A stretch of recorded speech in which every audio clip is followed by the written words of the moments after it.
Chama cha upinzani nchini Kenya cha ODM kimethibitisha kwamba kitaendelea kuwa sehemu ya serikali jumuishi inaongozwa na Rais William Ruto hadi mwaka 2027 licha ya tetesi za kuwepo mgawanyiko ndani ya chama hicho.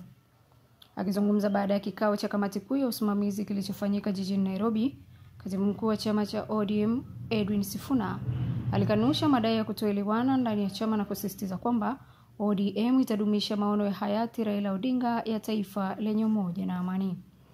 Hata hivyo, umoja wa chama hicho unasalia na kwa kusuasua, kwani hata kabla ya kifo cha Odinga kulikuwa na kambi mbili zilizokuwa zikitofautiana.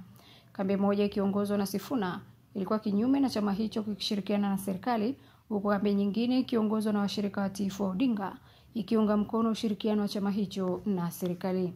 Sifuna alisisitiza kuwa ushiriki wa ODM serikalini si ishara ya kujisalimisha kisiasa, bali ni mwendelezo wa uongozi wa kitaifa aliojenga Odinga na hamu yake ya kuona Kenya ikiendelea mbele kwa umoja. Aidha, alisisitiza kuwa chama cha ODM nchini Kenya bado ni imara na kitaendelea kuzingatia jukumu lake kuu la kutetea maslahi ya wananchi.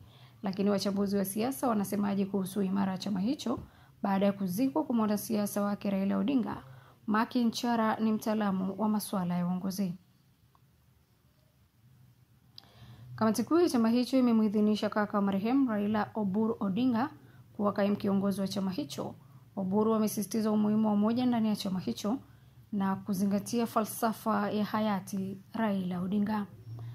Chakara anasema kuwa hakuna mtu mwingine anayestahili kutoa nafasi hiyo nje ya familia ya Odinga. Agizo la mwisho la Raila Odinga kwa umma lilitolewa wakati wa mazishi ya mwanasiasa mkongwe Dr. Foibu Asio alipowahimiza wanachama wa ODM kuunga mkono ajenda ya serikali kwa ajili ya amani na umoja wa nchi hiyo. Iwapo chama hicho kitakuwa imara baada ya kuondokewa na muasisi wake ni swala la muda, lakini sasa ni kutafakari alama ya siasa aliyoiacha hayati Raila Odinga.